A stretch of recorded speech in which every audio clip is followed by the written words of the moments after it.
This video features spoilers for the My Hero Academia manga and movie 2 Heroes Rising thanks to the Japanese release. If you'd rather go in knowing nothing, I suggest you click off now and wait for my Valentine's Day video all about how I think Deku will be using float in the story very soon.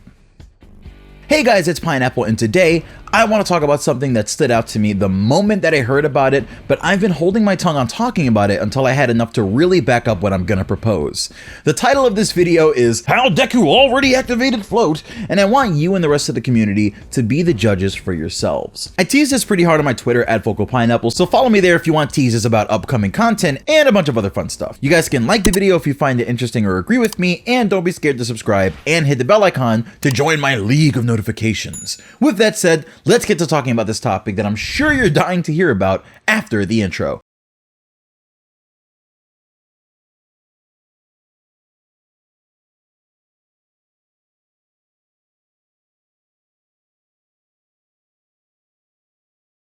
Off, new quirks?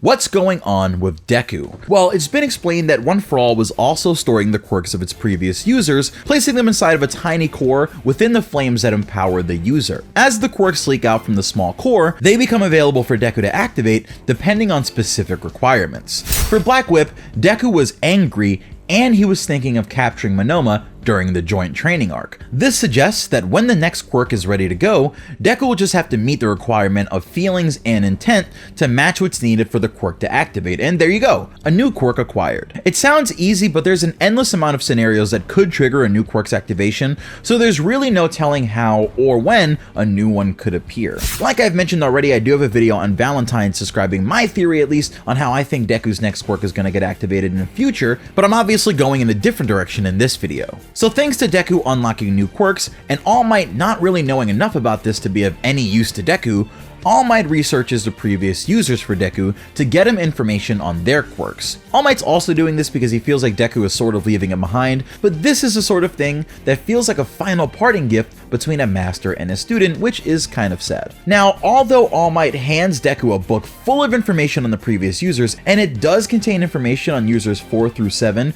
we, the audience, don't get to know the quirks of the various users besides 2 of them. First, of course, is Black Whip, the original quirk of the hero Lariat. The second, though, is one that All Might does reveal to the audience. When Bakugo questions which quirk is going to be the next one for Deku to unlock, All Might answers that it'll be his master's quirk, Float. We don't get information on just how Nana Shimura's quirk Float works, but it's good to know what hers is finally after all this time. Now, I'm not sure why All Might specifically thinks this, but maybe there's something in the book or something that All Might himself knows to suggest this. One theory is something that we know thanks to descriptions of Heroes Rising, because we get to see a few scenes that were only in the manga up until this point. One of the things that we see according to descriptions of the movie from the current run in Japan is that in Deku's dream about the vestiges, Nana's vestige is the only one that isn't just tinted by the color of One For All that she represents. This means that each user besides her is tinted with the color red or blue, for instance, but not Nana. Now, Deku and All Might obviously talk about all these dreams and everything that he sees, and this might signify that she's next up in the lineup of quirks to unlock, but again, that's just an idea. Now, Deku sitting with Bakugo and All Might trying to figure out when and how this new quirk will activate for the first time is all taking place during My Hero Academia chapter 257. What if I told you that Deku had already activated and used Float for the first time before this part of the manga even happens? No, I'm not talking about when he fought Overhaul or any point before that, but before I get to exactly how and why I think Deku's already used Float, I have to ask you guys a question and establish something. There's a question that doesn't get posed too often, but it's really a rather interesting one. Is Deku's lightning real? To break this question down, I want to be really specific about my criteria for what real is in this case. First, can Deku's lightning be seen by other people? Matter of fact, can he even see it? No one has ever commented on Deku's lightning, and when Deku was fighting Bakugo, his lightning didn't blind Bakugo when it went past Bakugo's face, even though I guess you could argue that the way the fight was depicted was anime only. It is weird that no one's ever mentioned it, but I guess the counter argument to this is that there are all sorts of quirks out there, and Deku's quirk is listed as superpower, so seeing him do high power techniques and energy coming off of him really wouldn't be that far off of what someone would imagine if they just hear the name of his quirk. I personally don't think the lightning can be seen, and the lightning could easily be explained as the excess energy from One For All that Deku can control leaking out. But if the energy can't be seen, well, can I really consider it to be real? To further answer that question, we have to answer this. Is Deku's lightning tangible, meaning that it can touch things and affect things in the world? The case for or against Deku's lightning being able to touch and affect things is pretty strange.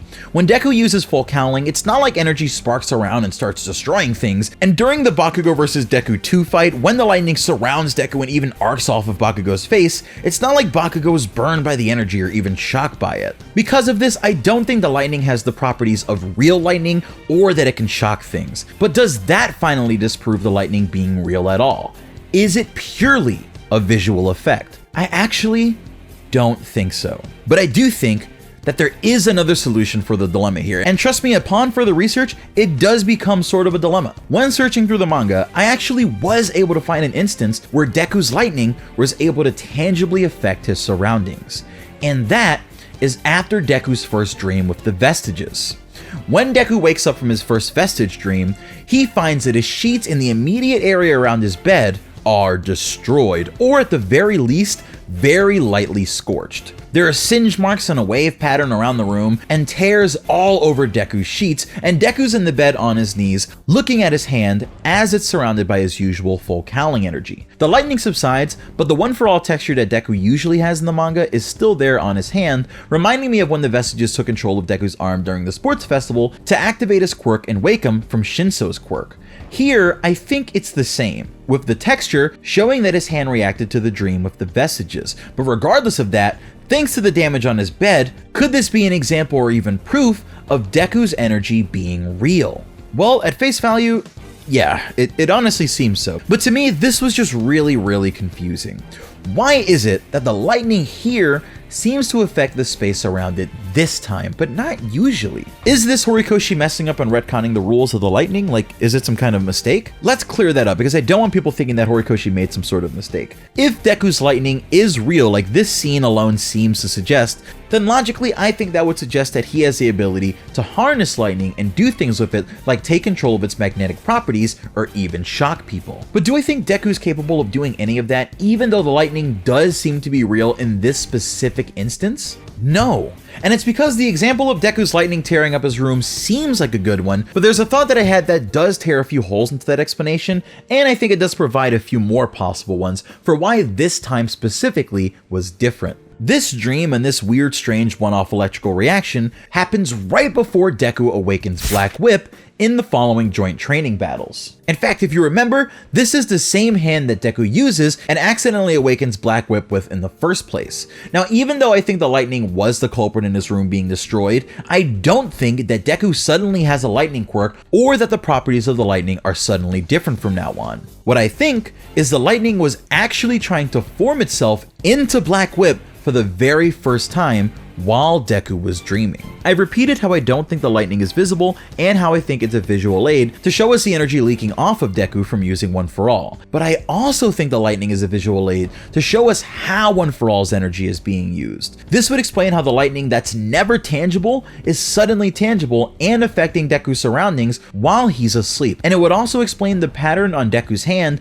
looking darker and slightly different than usual after this dream. Imagine Deku laying in his bed and the quirk forcing his arm to go into full cowling. The energy that usually comes off of Deku's body to show just how much energy is leaking off of Deku is there, but as Deku's arm tries to activate Black Whip in his sleep, that energy gathers and darkens, becoming tangible and real. This means it would be a literal representation of Deku's energy spilling out of his body and forming into Black Whip. Like I've mentioned, we've seen One For All take control of Deku's body when he was unconscious before in the sports festival, so it's not that much of a stretch to suggest this is actually what happened, and it even makes sense that the quirk would fail or have a limited effect because Deku isn't meeting the conditions here for Black Whip's use. That would explain why the lightning is back to being normal lightning when Deku finally wakes up and looks at his arms. So to loop this back around to the video's main topic, if I think that the energy that comes off of Deku is really his energy, and I think that it's also a representation of the power that his quirk is outputting in a certain area or section of his body, then you'll understand how I come to the conclusion that this video is all about.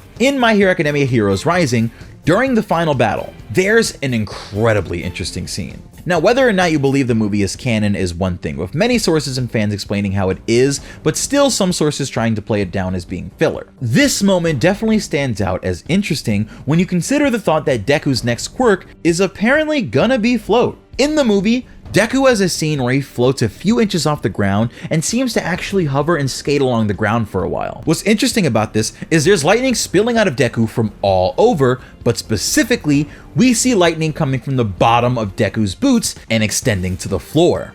It makes it seem like Deku is using lightning energy to somehow take control of the magnetism between his boots and the floor, allowing him to float. But I've established that I don't think that Deku's energy has the same properties as true lightning, meaning that I don't think that it can shock things or be used to power a cell phone or a battery. Since that's the case, I also don't think that Deku can use magnetism to float, and either way, he's outside in this scene, so it's not like he's floating over solid steel ground to even get that sort of reaction. So if Deku's lightning works like we've established so far in this video, what's going on here? Well, we know that Deku can keep himself in the air and even fly at 100% by kicking and punching and using the air pressure to stay in the air.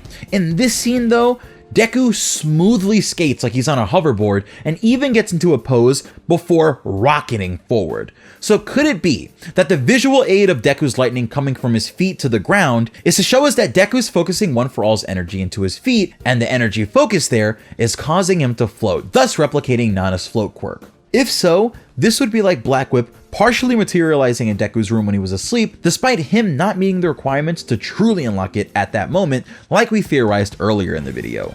Just like that, float could be partially awakening here, and that would explain why Deku is only able to float a few inches off the ground before he dashes forward at full speed to break Nine's shield. Remember that if Deku's lightning is invisible and it's only a visual aid, then it's hard to say that it's not float once Deku starts to hover off of the ground. If you removed all of the lightning from the scene in the movie, it would look like Deku is just hovering around on an invisible hoverboard. So knowing that he is due for a quirk that lets him do just that and more, what could you really call this moment but Nakamura having his fun and using an ability just a little earlier than we expected? So if Deku's quirk destroyed his room to show him that Black Whip was available and ready to be used, and we know the quirks are coming out of the space that they're stored in one by one, could Deku using his float here without even really thinking about it be float finally coming out of the 6 quirk storage and making itself available to Deku as well? We did see quite a bit of interference from the previous users of One For All in Heroes Rising, according to descriptions from Japanese moviegoers, so could this have been Nana temporarily granting Deku the ability to use her quirk before he truly has to awaken it a little further down the line? If so, you can either call this a dramatic movie moment heading towards Deku's true flying ability in the future,